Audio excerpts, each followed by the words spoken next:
Thank you to the organizing committee for inviting me to talk about Desert Flower Centre.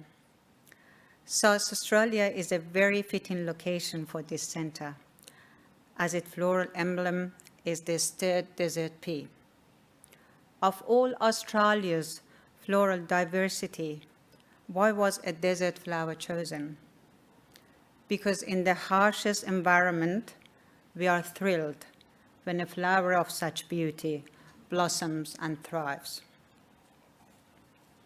Desert Flower Australia raises awareness about female genital mutilation and offers holistic medical care and support to the victim. What's FGM? You all know that, what it means. It's intentional removal of parts of genitalia for non-medical reason. WHO has announced 4 different types, but all of them include some part of removal of clitoris. I have been seeing these patients since 2013 and helping them with regenerative medicine and minimally invasive surgery, including PRP, laser, and fat grafting.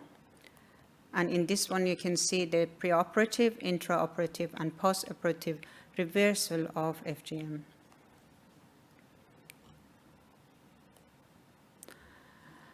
About 2 to 3 years ago, Khadija came and talked to me if I could expand my services to more women, because about 200,000 women live in Australia. Back then, Khadija was the founder of No FGM Australia, and she inspired me to do so. I talked to my family, and my daughter, Nadia, opted to have her 21st birthday as a platform to raise awareness for this problem. And we were very overwhelmed that many colleagues from different states attended, politicians came, and it was a fantastic gala dinner.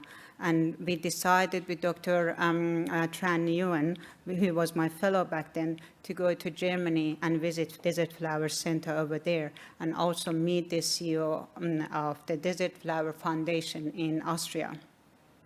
We have checked notes, and we looked at their operation. They looked at our minimally invasive approach, and it was surprising to us that they actually liked the way we looked after our women. However, running a center was something new to us, and we got all the protocols, and they have also shared their constitutions with us. The purpose of creating Desert Flower Center is to help women who have suffered FGM by providing multidisciplinary and holistic care. Also aim to raise community awareness about the issue. But we decided that Desert Flower Center South Australia will also assist patients with labial fusion, severe scarring from iatrogenic and trauma or hypoestrogenic causes. And that was because the very first patient that was referred to Desert Flower Center was an Australian woman who was cut at age 3 by her mother when she went through a schizophrenic episode. We founded the center. Now I am proud to say that Desert Flower is its own entity, and in fact we want every state to have a desert flower so people don't have to travel. And I am honored to announce that the Wellbeing and Recovery Research Institute supports fundraising research on FGM for Desert Flower South Australia. We have a number of board members from psychologists, psychiatrists, gynecologists, and members from Wellbeing and Recovery Research Institute. Our ambassador, educator, and counselor, who will talk to us soon, has inspired us through this journey, and she had contributed significantly to our website. Our other ambassador, Lucy Gitchum, who is a transgender patient, and she stands for all the women who have had trauma and severe problem with their genitalia. So far, we have been referred 24 patients. 19 of them had conservative management, and 18 underwent PRP and laser. And they are having yearly PRP and laser, and they have no sexual problem. 6 of those women opted to have reversal surgery as they were dating, and they are younger women, and they want normalization of their genitalia.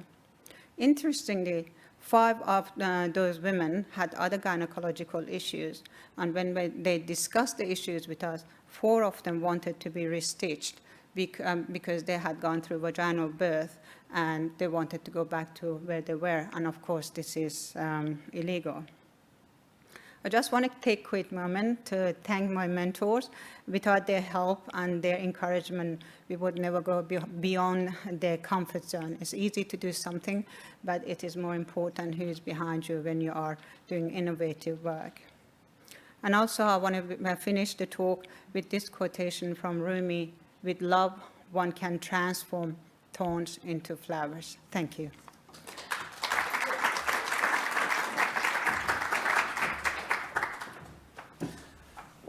Okay, Khadija's just running up the stairs now, so it'll only be a few seconds and we'll switch over. Go for it. Hi, everyone. I'm so honored to be here today. FGM for me is a lifelong mission. It's not that I'm just a survivor. I have dedicated my life to this form of what is known to be child abuse, sexual violence, physical violence, and gender discrimination. I'm so glad the speaker before us was talking about how gender does have an impact in a whole range of health issues. So we do know gender discrimination can also be a social determinant of health. When I was between the age of 9 and 10, my mom subjected me to female genital mutilation. At the time, I wouldn't know what female genital mutilation was. I didn't even know I would be at risk of it. And that's how insidious this practice and act can be, that you might not even be aware that you're in front of somebody who may be at risk. And I'm hoping through our work that we can change that. But I was just a child who just thought my mother wanted to go for a mini holiday. And what would end up happening wasn't a holiday, but instead she had paid an older elderly lady to hold me down while she mutilated me. So I have experienced type 2 FGM, which is when they cut off your clitoris as well as your labia minora. I want to know why my mom made this choice at that time. I just thought, why would my primary caregiver pay somebody to do this to me? It made no sense to me. And I would spend weeks sitting in a bathtub of Dettol to be healed, which made no sense given that no anesthesia had been given to me and the instrument used was a rusty knife. I'm lucky to be alive today because FGM can quickly lead to murder as well and death in a lot of situations. I came to Australia in 2001 with my family as refugees, and I had no memory of what had transpired that particular day. I had trauma, which had been talked about a lot here. My brain did what it did best to protect me. It kept the memory away. This would change when I started volunteering for an organization called Women's Health Statewide. Some of you will have remembered them back in the day. They don't exist anymore. I think now they've moved on to Dale Street. But they used to run a program there around HIV, working with women's health. But they had a particular program called the Female Genital Mutilation Education Program. Unbeknownst to me, this program had anything to do with my personhood who had amnesia. I thought, oh, this sounds great, amazing, I will help out. I started volunteering there, helping sort out, packages and training information that the director at the time would utilize to train medical professionals on FGM. One day, as I was packing these packs away, I came across the three main types. There are 4, but the 3 main types of FGM in a drawing. And as I was looking at this diagram, type 2 particularly stood out to me because this will be the first time I will see my genitalia represented in a document. Because as most of you know, the way we see genitalia and the way we see vulvas and vaginas particularly, well, they're not always inclusive of those who sit outside of the default and the norm. We all know that. So if you have any scarring, any deficiency, any change, it's not always reflected in diagrams, in schools, in education. So when I saw these types in front of me and I saw type 2 particularly, you could say, well, it triggered my memory. And then I remembered what had happened that particular day and how I was a subject of what was called in Australia and across the world, female genital mutilation. But where I was born in Sierra Leone, it was called female circumcision. Not to be confused with male circumcision, but that was the name for it. Of course, I confronted my mom, tried to be a sassy little black girl, but it didn't go well given that she fed me and housed me. It's a bit tricky to have a say. But I did have a conversation with my mom about why she had ultimately made this decision for her 2 daughters. when she herself was a survivor. She had been subjected to it, and this has been going on in my family for generations to generation. And it has been happening in my community for generation to generation. When I confronted her, her explanation for why she had made this ultimate decision was what I would call only internalized sexism, was what the reasons were. She said she believed it would make us clean and pure, and we would be more marriageable. And by virtue of having a clitoris, we would have become promiscuous and, I guess, bang everything that moved, basically.